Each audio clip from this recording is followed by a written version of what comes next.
Há muito tempo, antes que o grande dilúvio varresse a terra e antes que o juízo divino caísse sobre a humanidade, viveu um homem escolhido por Deus. Esse homem era conhecido por sua sabedoria e habilidade em artesanato e encontrou graça diante do Senhor.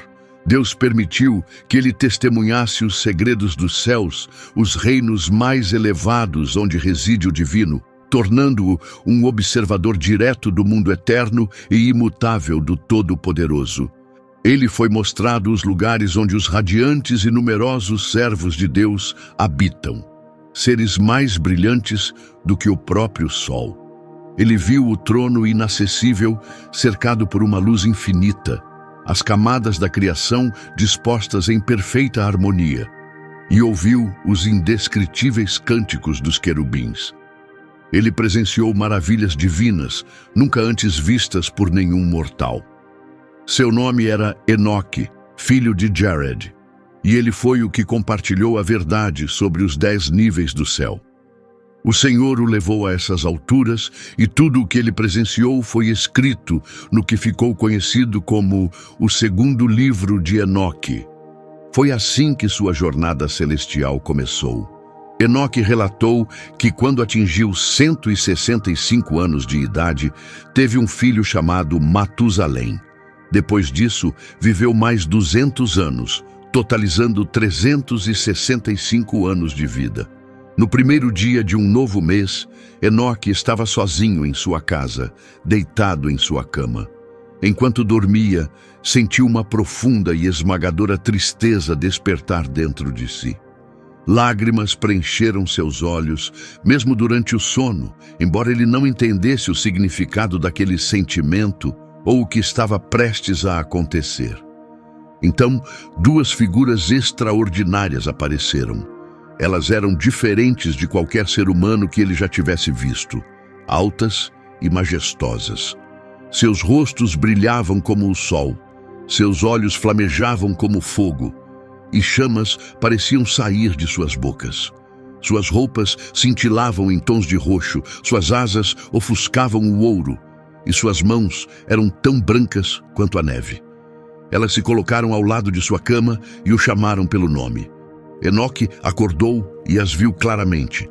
Ele as cumprimentou, mas o medo se apoderou dele, e seu rosto mudou com o susto. Os homens o tranquilizaram, dizendo: "Não tenha medo, Enoque. O Deus eterno nos enviou até você. Hoje você subirá aos céus conosco, mas antes deve dizer aos seus filhos e a todos em sua casa o que eles devem fazer na sua ausência. Ninguém deve tentar encontrá-lo até que Deus o traga de volta." Sem demora, Enoque obedeceu. Ele deixou sua casa e foi até a entrada conforme lhe foi instruído. Então, chamou seus filhos, Matusalém, Rahim e Gadad, e compartilhou com eles tudo o que os homens misteriosos haviam revelado. "Escutem bem, meus filhos", disse Enoque, "não sei para onde estou indo ou o que me aguarda. Por isso, exorto vocês agora. Não se afastem de Deus por causa de coisas inúteis ou poderes falsos que não criaram os céus ou a terra. Essas coisas e todos os que as adoram estarão perdidos. Que o Senhor lhes dê coragem e os ajude a viver em reverência a Ele."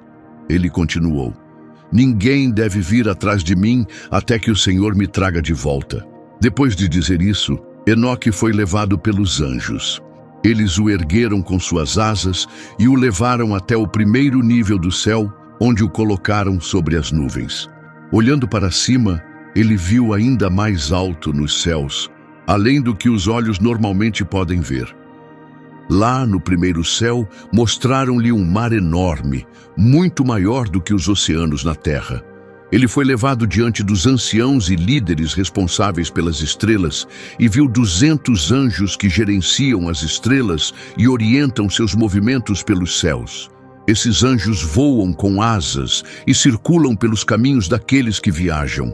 Olhando para baixo, Enoque viu os armazéns de neve e os anjos que os guardam, ferozes e poderosos. Ele viu de onde as nuvens vêm e para onde elas retornam.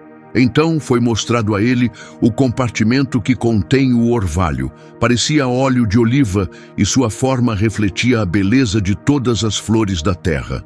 Anjos também vigiavam esses lugares, controlando quando eles se abriam e fechavam. Em seguida, os anjos o levaram ao segundo céu. Lá, a escuridão era mais profunda do que qualquer coisa encontrada na terra. Ele viu seres suspensos naquela escuridão, prisioneiros aguardando um julgamento poderoso e sem fim. Esses anjos pareciam mais aterradores do que a escuridão em si e choravam sem parar. Enoque perguntou aos seus guias: por que esses espíritos sofrem sem descanso? Eles responderam: estes são os que abandonaram Deus, seguiram seus próprios desejos e se rebelaram com seu líder, que está preso com correntes no quinto céu. Enoque sentiu uma profunda tristeza por eles. Eles o cumprimentaram e imploraram: servo de Deus, por favor, ore por nós. Mas Enoque respondeu: sou apenas um homem mortal. Como posso orar pelos anjos? Eu nem sei o que acontecerá comigo, ou quem pode orar por mim. Após isso, seus guias o levaram ao terceiro céu e o colocaram lá. Ao olhar ao redor, ele viu uma terra cheia de maravilhas que ninguém jamais conheceu. As árvores lá floresciam com frutos de cheiro doce, e os alimentos que produziam pareciam explodir de alegria e fragrância. No centro estava a árvore da vida, onde o Senhor repousa quando visita o paraíso. Esta árvore era além da beleza. Seu perfume era avassalador e estava coberta de cores como ouro, carmesim e fogo, brilhando em todas as direções. Ela dava todo tipo de fruto. Suas raízes estavam plantadas em um jardim na borda da terra, e o paraíso ficava em um reino entre o que pode se decompor e o que não pode. 2 fontes fluíam desse lugar, uma com mel e leite, a outra com óleo e vinho. Essas fontes se dividiam em 4 rios, fluindo suavemente pelo paraíso do Éden. Eles eventualmente chegavam ao resto do mundo, completando um ciclo, assim como os outros elementos da natureza. Não há árvore estéril nesse lugar, e cada canto transborda de bênçãos.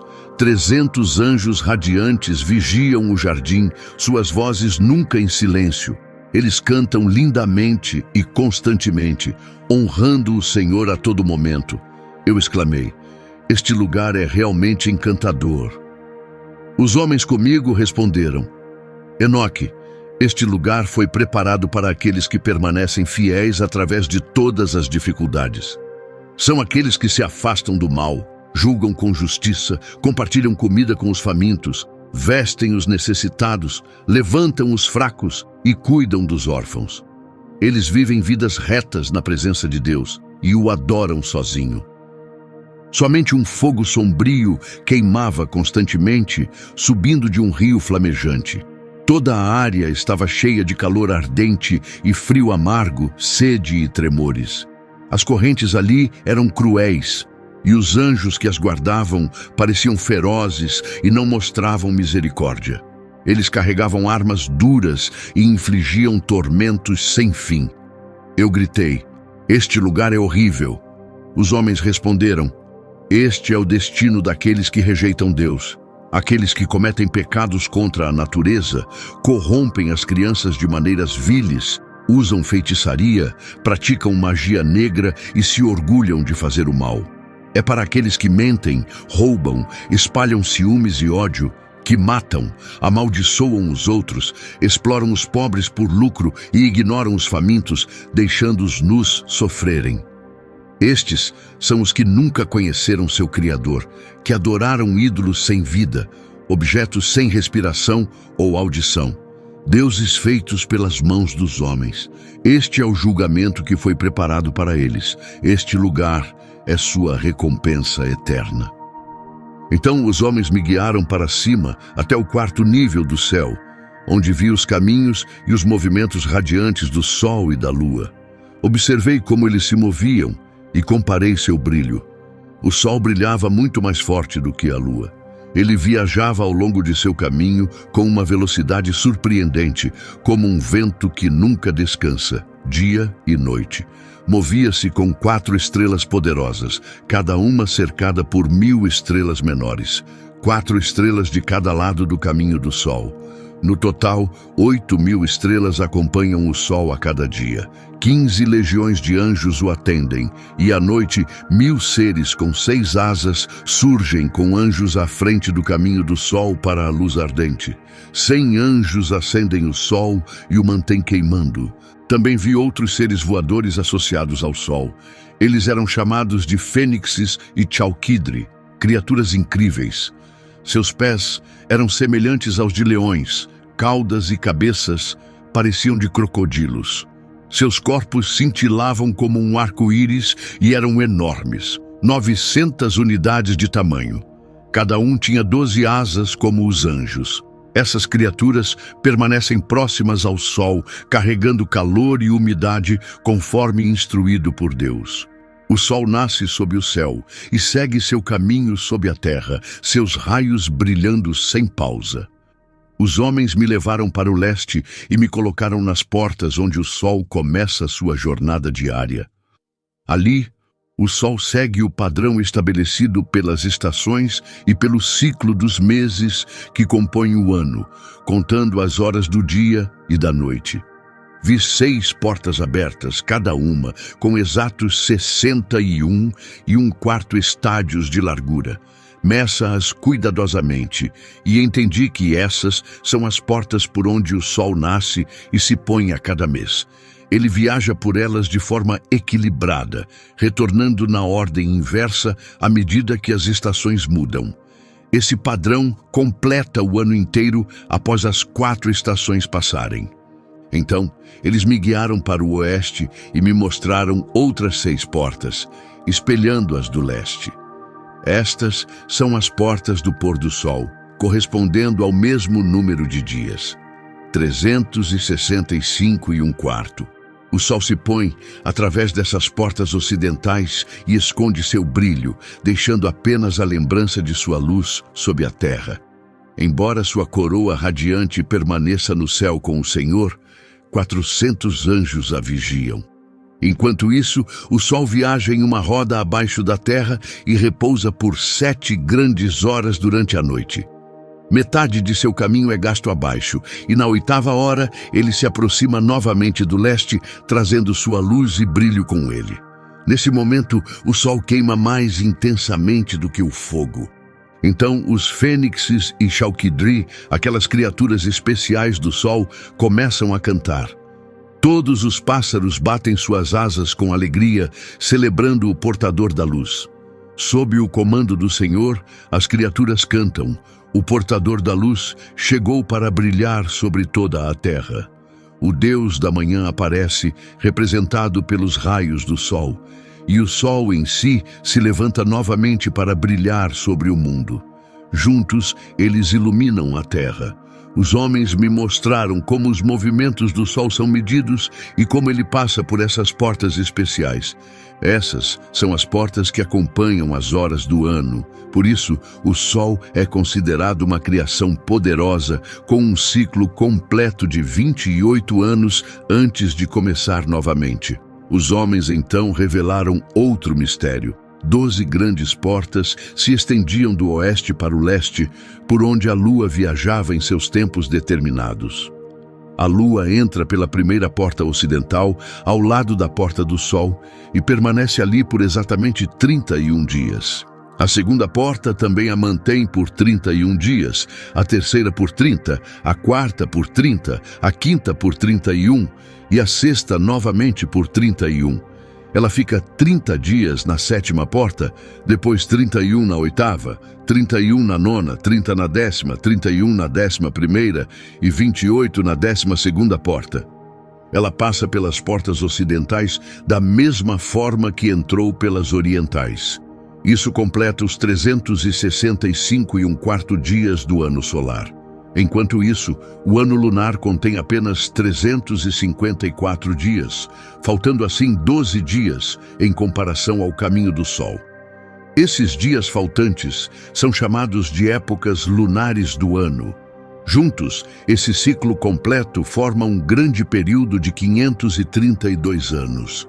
Um quarto de dia é deixado de fora a cada ano por 3 anos, e então adicionado no quarto ano para completar o tempo. Durante esses 3 primeiros anos, o tempo extra não é contado entre os dias, pois isso perturbaria o equilíbrio do ano, criando 2 meses que crescem e 2 que encolhem em comprimento. Depois que o Sol termina sua jornada pelas portas ocidentais, ele retorna para o leste, indo de volta em direção à luz. Esse ciclo continua a cada dia e noite, circulando sob todas as camadas celestiais, mais rápido do que qualquer vento, espírito, força natural ou anjo voador. Cada anjo se move com 6 asas e segue um caminho que se repete a cada 19 anos em 7 ciclos. No meio do céu, vi guerreiros celestiais louvando o Senhor com tambores e instrumentos de cordas. Suas vozes nunca paravam. Cantavam em harmonias doces e variadas, tão belas que eram indescritíveis. As melodias maravilhavam a mente e me traziam grande alegria enquanto eu ouvia. Então, os homens me trouxeram ao 5º nível do céu. Lá, vi um número incontável de seres poderosos conhecidos como os Grigori. Eles pareciam humanos, mas eram muito maiores, ainda maiores que os gigantes mais altos. Seus rostos pareciam cansados e ressecados, e eles nunca falavam. Nenhuma adoração acontecia neste céu. Perguntei aos homens comigo, por que eles parecem tão tristes e silenciosos? Por que não há adoração aqui? Eles responderam, esses são os Grigori, que junto com seu líder, Saturnael, se afastaram do Senhor da Luz. Outros como eles são mantidos na profunda escuridão no 2º céu. 3 deles desceram do trono de Deus para um lugar chamado Urban, onde quebraram suas promessas sagradas nas encostas de Hilleman. Viram quão belas eram as filhas dos homens e as tomaram como esposas, corrompendo a terra com suas ações. Eles viveram vidas ímpias, criando desordem, e seus filhos foram gigantes, seres enormes e violentos. Por causa disso, Deus os julgou severamente. Agora, eles lamentam por seus irmãos caídos e enfrentarão punição no último dia do Senhor. Falei com os Grigori e disse, eu vi seus irmãos e as consequências de suas ações. Eu orei por eles, mas Deus os sentenciou a permanecerem sob a terra até o fim deste mundo. Perguntei a eles, por que esperam aqui em silêncio em vez de servir ao Senhor? Por que não retornaram para honrá-lo antes que ele fique completamente irado? Eles ouviram o que eu disse e enviaram uma mensagem pelas 4 divisões celestiais. Enquanto eu estava com os 2 homens, 4 trombetas de repente soaram com um grande estrondo. Os Grigori começaram a cantar juntos com uma só voz, um som comovente e triste que subiu diante de Deus. Depois disso, os homens me levaram ao 6º céu. Lá vi 7 grupos de anjos brilhantes, todos magníficos e resplandecentes. Seus rostos eram mais brilhantes que o sol, e eles pareciam idênticos em aparência, comportamento e vestimentas. Esses anjos são responsáveis por manter a ordem. Eles acompanham os movimentos das estrelas, as mudanças da lua, o caminho do sol e o equilíbrio adequado de todo o mundo. Quando esses anjos testemunham ações erradas, dão ordens e oferecem orientação. Com poderosas e belas canções e cânticos de louvor, eles continuam a servir ao Senhor. Estes são os arcanjos, superiores aos outros anjos, que controlam toda a vida no céu e na terra. Também há anjos designados para vigiar as estações e os anos, outros que supervisionam rios e mares, aqueles responsáveis pelos frutos da terra, e outros que cuidam de cada lâmina de grama, providenciando comida para todas as criaturas. Alguns têm a tarefa de registrar as almas dos humanos, escrevendo todas as suas ações e suas vidas diante de Deus. Entre eles estão 6 fênixes, 6 querubins e 6 seres alados. Eles cantam em uníssono, constantemente, com vozes tão incríveis que não podem ser descritas. Eles celebram com alegria diante do trono do Senhor. Então, os 2 homens me levaram mais alto até o 7º céu. Lá, vi uma luz esmagadora e imensos exércitos de arcanjos flamejantes, junto com forças invisíveis, poderes, governantes, autoridades, querubins, serafins e tronos, seres cheios de olhos e luz. Havia 9 divisões no total, as fileiras de luz celestial. Fiquei cheio de medo e comecei a tremer. Mas os homens que me guiavam disseram: "Seja corajoso, Enoque, não tenha medo." Então me mostraram o Senhor sentado distante em um trono imenso. Perguntei o que havia além disso. "O que há no 10º céu?" Eles responderam: "Ali é onde Deus habita." Em hebraico, esse 10º céu é chamado de Aravot. Todos os seres celestiais se reúnem ali, em pé, sobre 10 degraus de acordo com seus rangos. Eles se curvam diante do Senhor, então retornam alegremente aos seus lugares, cantando suavemente e louvando-o na luz infinita. Ao redor do trono estão querubins e serafins, seres com 6 asas e muitos olhos que nunca se afastam. Eles permanecem diante de Deus, fazendo sua vontade, cercando seu trono, cantando com vozes suaves. Santo, santo, santo é o Senhor, soberano dos exércitos. O céu e a terra estão cheios de sua glória. Quando vi tudo isso, os homens disseram: "Enoque, até aqui fomos instruídos a guiá-lo." Então partiram e eu fiquei sozinho na borda do 7º céu. Fiquei assustado, caí no chão e disse: "O que aconteceu comigo?" Então o Senhor enviou um ser magnífico, Gabriel, o arcanjo. Ele disse: "Seja forte, Enoque, não tenha medo. Venha comigo e fique diante do Senhor para sempre." Mas eu respondi dentro de mim: "Senhor, meu espírito quase me deixou de tanto medo. Confiei nos homens que me trouxeram até aqui. Pensei que eles me guiariam até ti." Então Gabriel me levantou como uma folha carregada pelo vento e me trouxe diante do rosto do Senhor. Olhei e vi o 8º céu, chamado Muzalot em hebraico. Ele controla as mudanças das estações, secas e molhadas, e contém as 12 constelações no céu, acima do 7º céu. Então vi o 9º céu, conhecido em hebraico como Cushavim. Este é o lugar onde as casas dos 12 signos do zodíaco estão localizadas no firmamento. Finalmente, cheguei ao lugar mais alto, o 10º céu, chamado Aravot. Olhei e vi o rosto do Senhor.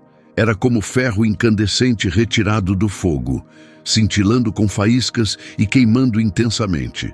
Assim foi seu rosto. Mas a presença do Senhor é indescritível, impressionante, poderosa e inspiradora de reverência de uma forma profunda. Quem sou eu para descrever a indescritível presença do Senhor ou falar de seu maravilhoso rosto? Não posso começar a contar as muitas instruções que ele dá ou as incontáveis vozes que saem dele. Seu trono é imenso, não feito por mãos humanas, e não posso medir o número de seres celestiais ao seu redor. Legiões de querubins e serafins que cantam sem fim. Sua beleza nunca muda e sua glória está além da imaginação. Sobrecarregado, caí no chão e me curvei diante dele. Então o Senhor falou comigo com seus lábios, dizendo: "Seja forte, Enoque, não tenha medo. Levante-se e fique diante de mim para toda a eternidade." Nesse momento, o arcanjo Miguel veio e me levantou, trazendo-me para ficar diante do rosto do Senhor. O Senhor então se voltou para seus servos celestiais e, como um teste, disse: "Que Enoque permaneça em minha presença para sempre." Os gloriosos se curvaram diante do Senhor e responderam: "Que seja feito conforme sua palavra." Então o Senhor disse a Miguel: "Remova as vestes terrestres de Enoque, unja-o com meu óleo fragrante e vista-o com as vestes da minha glória." E Miguel fez exatamente como o Senhor ordenou. Ele me ungiu, e o brilho do óleo foi mais intenso do que qualquer grande luz. Era suave como orvalho, com um cheiro doce e calmante, brilhando como a luz do sol. Quando me olhei, aparecia exatamente como um dos seres gloriosos. Então o Senhor chamou um de seus arcanjos, chamado Pravuil. Ele era mais rápido em sabedoria do que todos os outros e registrava todas as ações do Senhor. O Senhor disse a ele: tire os livros dos meus armazéns e uma caneta que escreve rapidamente. Dê-os a Enoque. Entregue os mais refinados e confortantes pergaminhos de sua mão. Pravuil começou a me ensinar tudo, sobre os céus, a terra e o mar, sobre todos os elementos e como eles se movem. Ele explicou o trovão e seus padrões, os caminhos do sol e da lua, como eles mudam, as estrelas e suas estações, os anos, os dias e as horas, o nascer dos ventos, o número de anjos e como suas canções são formadas.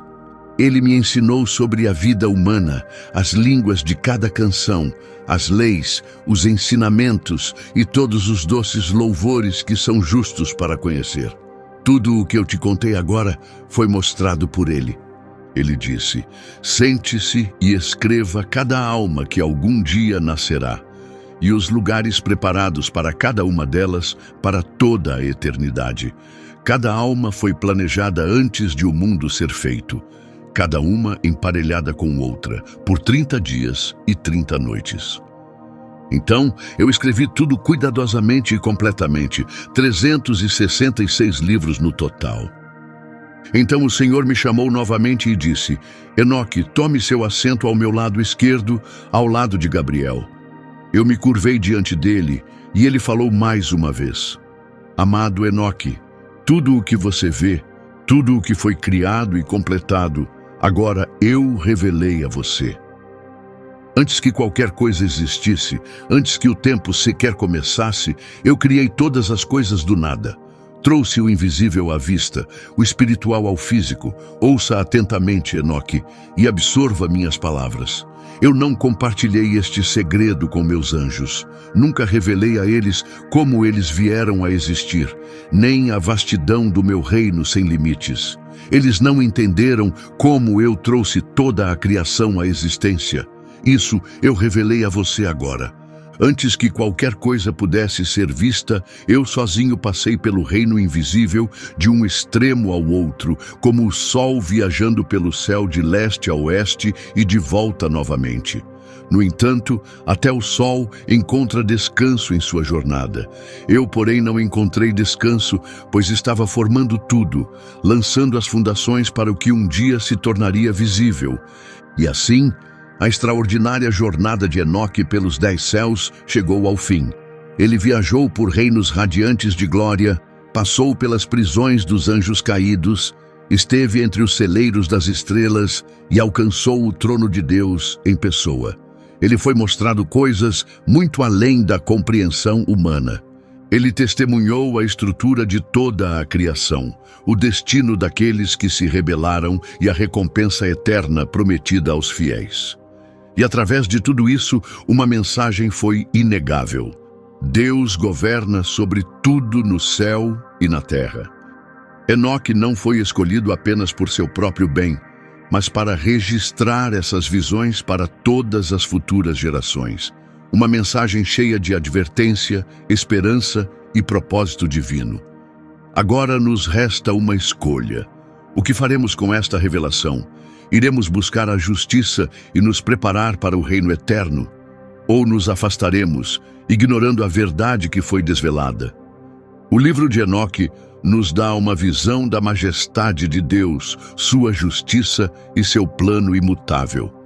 Caminhemos em fé e busquemos o Senhor, para que um dia nós também possamos ficar diante dele, vestidos de glória, assim como Enoque foi.